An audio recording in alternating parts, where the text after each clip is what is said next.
So the argument goes electric vehicles don't pollute, but the electricity powering the electric vehicles does pollute. Some even say it pollutes even more than a gasoline or petrol burning car. If we're going to look beyond the EV itself to the energy that powers it, shouldn't we do the same for the fossil-fueled combustion car? So what goes into producing the fuel that you burn in your car every day? Gasoline or petrol starts as oil, on average 5,900 feet below the surface of the earth. A great deal of oil is extracted using what is called a pump jack. Pump jacks don't run by themselves. In most cases, they use electricity.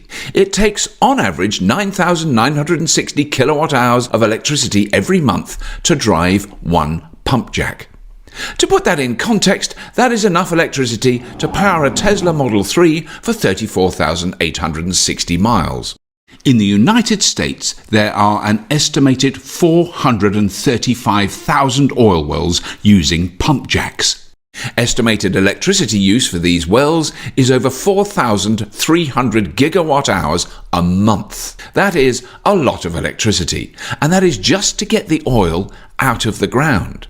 If we use that electricity to power electric vehicles directly, it would be enough to power over 15 million electric vehicles for a month. That's just US oil wells on land. What about deep sea drilling? The most common way of powering an offshore oil rig is with a diesel generator. An average oil rig generator uses 20 to 30 metric tons of diesel per day. There are an estimated 1,470 offshore oil rigs in the world, using over 1.3 billion kilowatt hours of energy a month. All this oil pumping combined would be enough to power 19.5 million electric vehicles per month. So not only does the fuel pollute when we burn it in our cars, we are also using a huge amount of electricity just to pump the oil that makes the fuel. Combining the pollution from the tailpipe emissions with the emissions generated to pump the oil out of the ground is not a pretty picture. Then that oil needs to be transported. Most of the oil is pumped through pipelines. There are over 337,000 miles of pipeline in the world, carrying most of the 100 million barrels a day we consume. These pipelines use pump stations that use even more energy.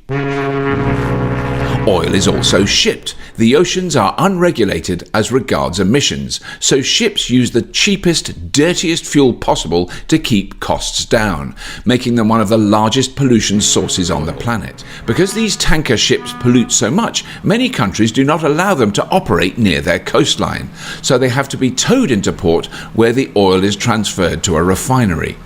Refining oil takes a huge amount of energy and generates even more pollution. Once the oil has been refined, it is transported to fuel stations in diesel trucks, creating even more pollution.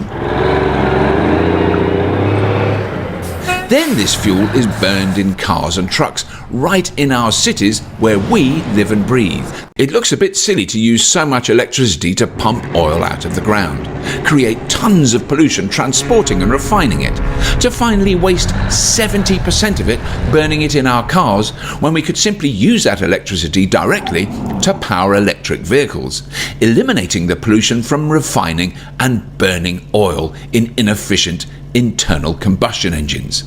It is obvious when you look at the big picture, oil production is a dirty, wasteful process, especially when compared to the alternative powering EVs with renewable electricity.